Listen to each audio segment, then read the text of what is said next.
Hi, my name is SportsReplays, and this is how it went this week. Not too bad. Better than last week. There's still a good amount of room for improvement.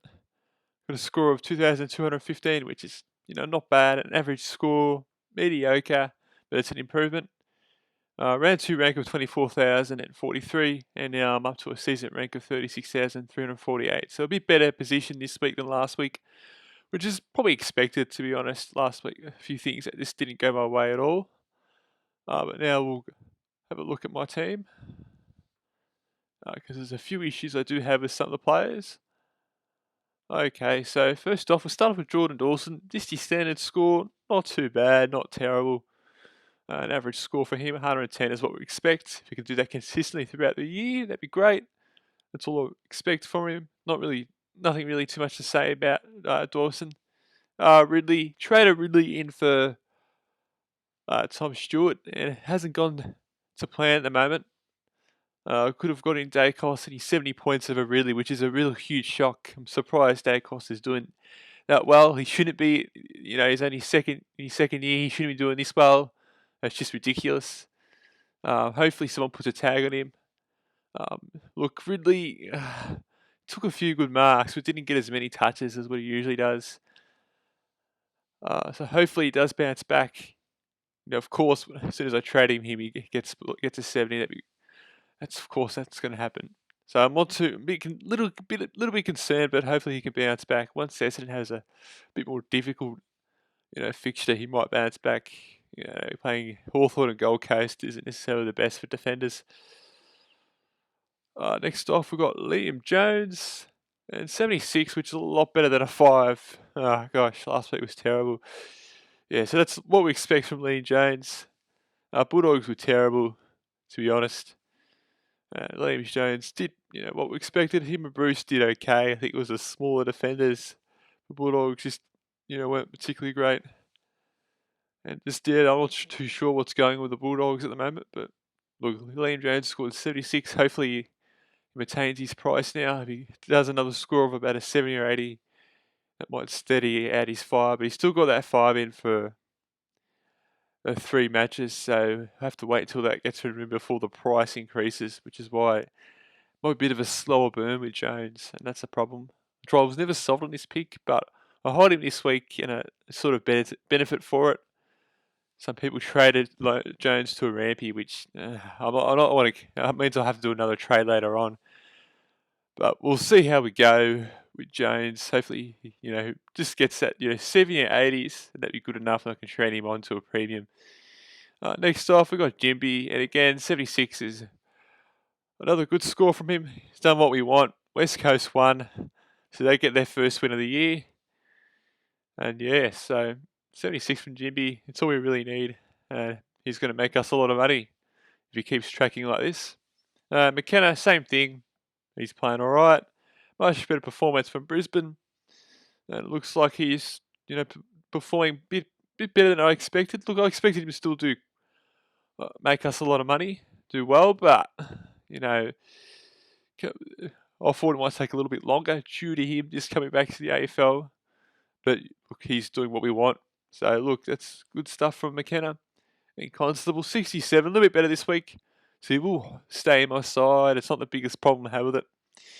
So look, he'll still make us some money. Hopefully he can get a couple big games in. And, boost his scoring up more and get that cash generation flowing a bit more.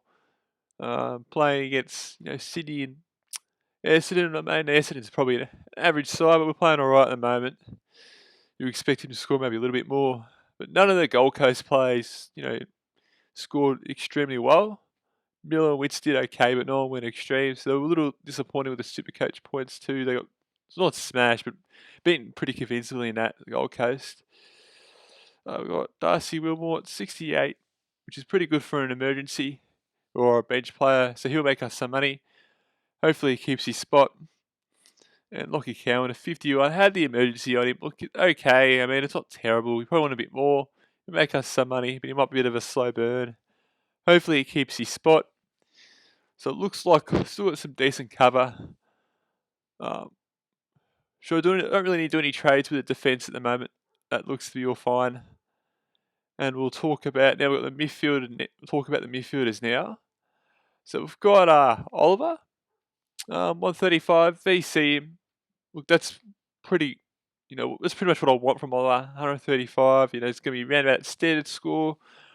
I'm Oliver, happy with him, happy with his performance. He's did alright considering, Melbourne performed poorly for majority of that game.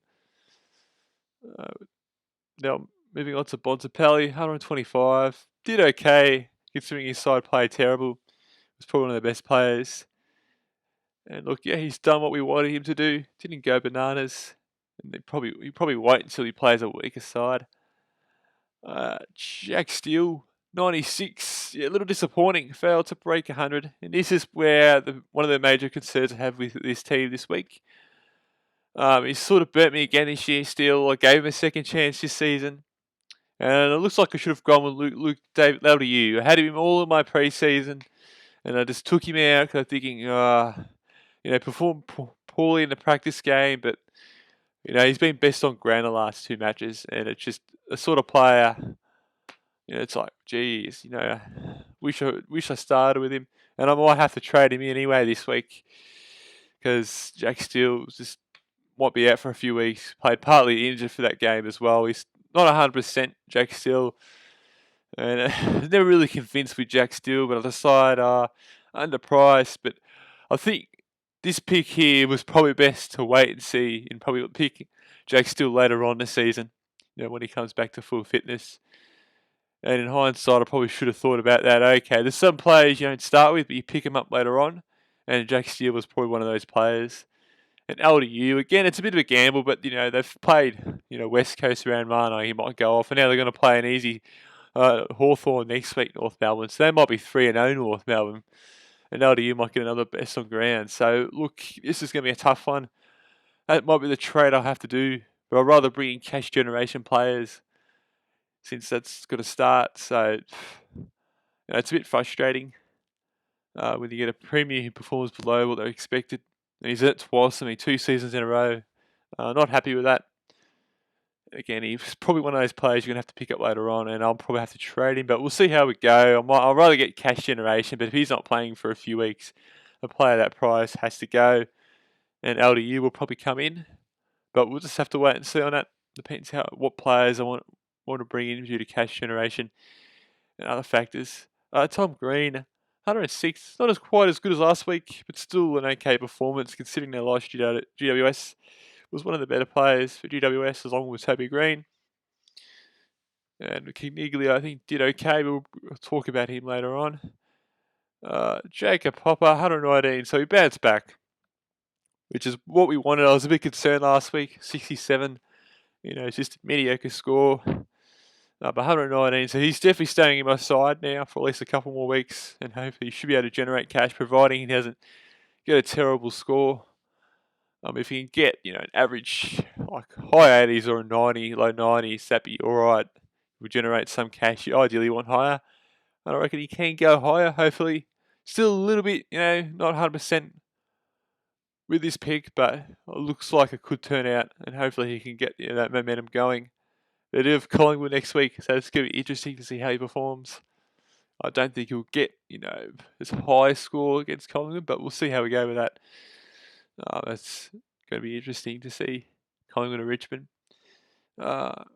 We've got Warple here, 99, just failed to reach 100. Not bad considering his team got belted again. Oh, look, let's be real here. Hawthorn are probably going to win the wooden spoon. North Melbourne already got 2 wins on them, and this might even win another one. Again, to be honest, North Melbourne, the way they're playing, the way that Hawthorn's playing. So, look, Warple is doing okay. He's probably their best midfielder, to be honest. And he's just going to hog up those midfield minutes. And since they're playing North next week, I reckon he might even go over 100. I'm hoping he does. So he's been a good selection. Not the best mid-pricer around that price so far. And that's Will Setterfield. And that's another one that many coaches, forgot to, overlooked. And he sort of had that decent season with Carlton. And it looks like a lot of people forgot about that and didn't really research on it enough. I should have thought about that. And he's moving to another team, Essendon, thinking he might go up. It's a bit of a gamble. Should I bring Setterfield in and trade out any other mid prices here? I don't think so.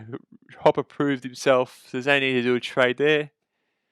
Warple's doing alright. So there's no need to do a trade with any of the mid prices I have here.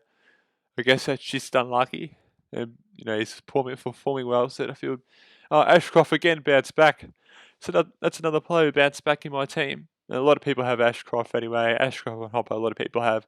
So I'm not really going to get in too much detail, but look, he performed well, just like the Brisbane Lions. They played a lot better. And he's going to be a key part of their future. So look, good stuff from Ashcroft. Had a few people a bit worried, I guess. But he's got to generate cash from now for at least a couple more weeks, at least. Cam McKenzie, 52, a bit disappointing from McKenzie, to be honest. I know he's young, so he's not going to get, a decent score every round. And Hawthorn were poor, even worse this week. So look, McKenzie, he's still going to generate some cash, but just have to keep in mind, we're not going to expect a good score every week. Baker, 55, so 3 more points than McKenzie. And he might be a bit of a slow burn. I think Bulldogs are performing poorly as well. Them and Hawthorn are just... Hawthorn was expected. Maybe not as bad, but still expected. But Bulldogs, 2 games off, fail. Maybe not against Melbourne, but, expect not to get smashed. And, dish up that effort against Freo. Not Freo, what am I talking about against St Kilda? Look... Yeah, so 55 makes some money. Not really as much as what we want. And Chase, a terrible game from him. And I'm not too sure about his job security now. It's 2 crap performances. Look, he's probably not going to make any cash. And he might be a trade out this week for another midfielder. We'll see how we go with that. That's another player looking to trade out to generate cash. He just performed below what we want. It wasn't a good pick to deal with. It was another last minute trade in. I think Collins from Carlton probably was a better option. It was just another rush last minute selection due to the Yo going out. So look, Campbell Chaser, he's probably one off the go. Davey, 45. Look, he's not particularly horrible, but it's not what we want. And that's sort of expected. Small forward, even though Essendon are playing quite well, been the better side the last couple of weeks. He's not going to score you those mega scores. He's sort of capped. And his floor is going to be low, which is why it was never... I think it was an okay pick considering it was a midfield forward line selection. And he has good job security, which is why a lot of people have selected him. And he will make some cash, but it's going to be a slow burn. And he's probably a player we might either have to wait later on. He might get have a great game and score 2 to 3 goals and get an 80 or 70. We might have to trade him out after then. But that's just another player we just have to wait and see on. It's going to be a slow burn. I won't be trading him yet because I've got bigger issues, and I reckon I can, make more money out of him. Plus Chaser, he's probably going to have to get rid of him by the looks of it. Speaking of a player who's performed probably the most disappointing player in my side this week by a mile, and that is Sean Darcy. What is going on, mate? You're supposed to be getting 150, he's done 40. And just like Freo, he's been disappointing. I just don't think this Luke Jackson-Darcy combo is suiting him. And I was already concerned about that pre-season, which is why I picked English. And then English, he's got another 150 points total over him. Maybe even more so far overall in the last 2 rounds. And it's just killing me. It's a mistake as well with the LDU selection. But this mistake's cost me even more. English had concerns with the pre-season. He was a bit injured, and I was thinking, it might take him a bit of a while to get started. I thought Darcy might fly off the blocks a bit earlier, but it looks like that's not the case. And I can't have a premier or player that price score 41. She's unacceptable. I can cop maybe a 90 or even an 80, but 41 is just ridiculous. It's just I don't know what Freo are doing with their big men. It's just not working. Fife, I don't know what they're doing with him. He's clearly not full fitness. And I don't know what Freo are going to do with him. with Darcy or Luke Jackson, because neither of them are good enough forward. They're both pure ruckman. And either Darcy leaves in the end of the year and goes to another club, because just forward just isn't working out for them. So Darcy, he might have to go. I'd rather not trade out because he'll probably end up getting 150, 140. And it's just been a disaster so far this week with Darcy. Look, if you got 100, I wouldn't be making a big deal about it. Hopefully, he bounces back, and I reckon he will. I mean, he's better than a 41. Sort of like Laird last week, Rowan Marshall, 129. He bounced back a bit. And St Kilda, they're second on the ladder, so I wasn't expecting that. After the first 2 rounds, considering Bulldogs and Freo made the finals last year, and for St Kilda have a lot of players out. So Marshall bounces back, and he's staying in my side. Radaglia, 31, terrible, to be honest, and Geelong are a bit out of form as well themselves. So, look, I was never expecting Radaglia to perform, well, and I always had major concerns with his pick, but again, it was a last-minute selection, so I can fiddle around and get the strut players that I wanted in. And look, he's going to have a job security for a few games, which is sort of what we want, but he's not going to, get those mega scores, and I don't even know if he'll make that much money, to be honest. So, I don't know what to do with Radaglia. I'll probably just have to hold him for now. At least if you can get like a 50 or 60 or something, just in case a disaster happens in a rucks. But moving on to the forward line, Josh Dunkley, 117. Everyone has him. Just your standard score from Dunkley. I'm not really going to talk too much about it. Connor Rosie, 92. Probably a little disappointing. Portland was shocking, but he didn't do extremely bad, which is probably a concern which he might have as well. Usually when a side performs that bad, a lot of players generally get a lot lower scores than they usually get. And he hasn't cracked a ton yet, Rosie, which is what the expectations was him, averaging around about 100. And he's a little bit below that at the moment. And I was, again, having big concerns with the Rosie pick. Looks like Caniglio's the way to go.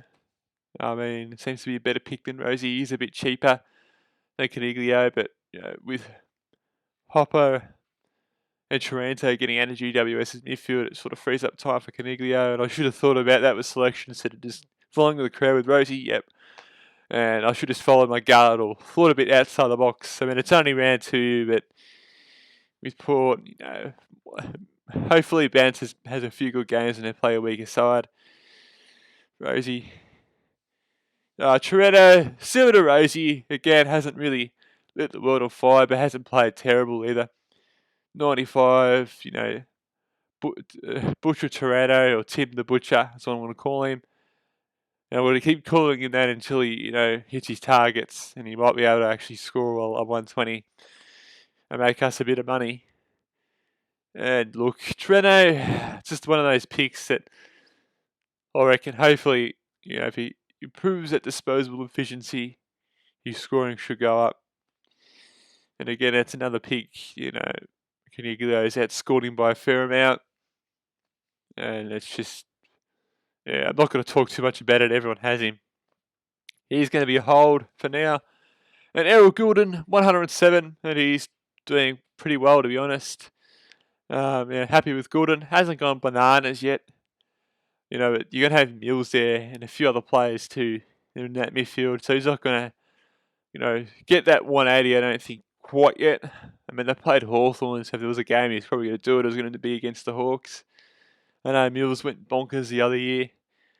But, yeah, look, we're not going to expect the 200, even against probably the worst team in the competition at the moment. So, hopefully he just maintains this, 110 scoring average. That'd be great. Sheasel brought him in for Green, and it looks like that was an excellent trade. I had to bring Sheasel in after the last week because he's going to generate cash. And he scored over 100 again. So, look, he's definitely a lock for another few more rounds. He's going to stay on field, I think. He might be one of the last rookies to get out at this stage. He's helped North Melbourne win the last 2 games, to be honest. Without him, they probably would have won. So look, yeah, happy with Sheasel. Looks like an excellent trade so far. And yeah, Madine's loophole for Chandler.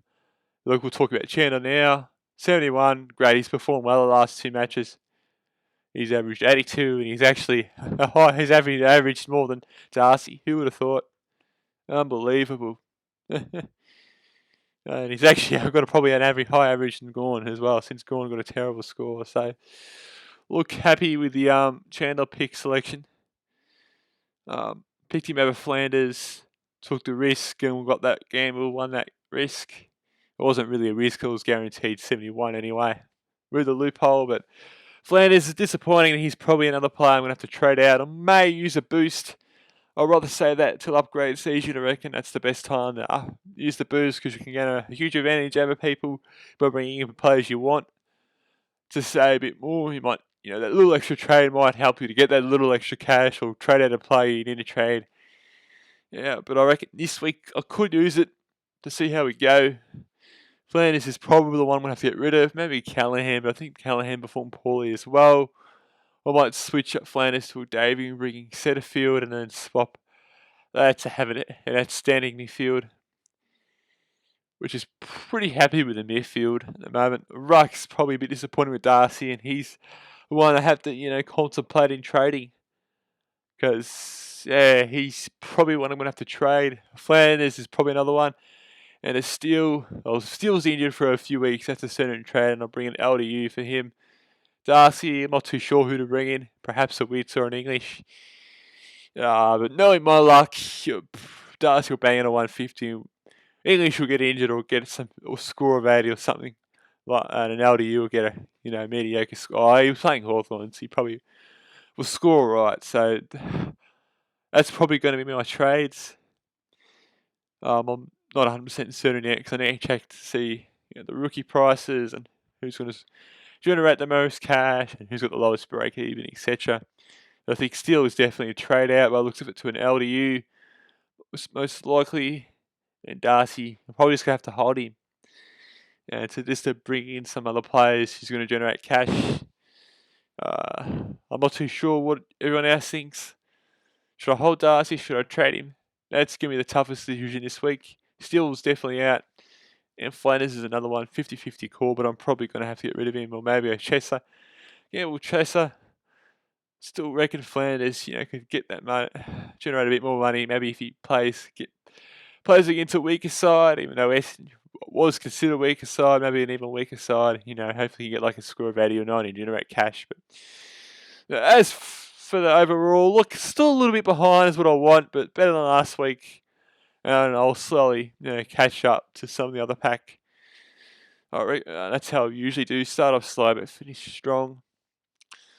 But again, it's just a bit of luck hasn't gone my way with a few of the selections and a few of the injuries. Yeah, so that's it. Let me know how you went. And yeah, thank you for watching.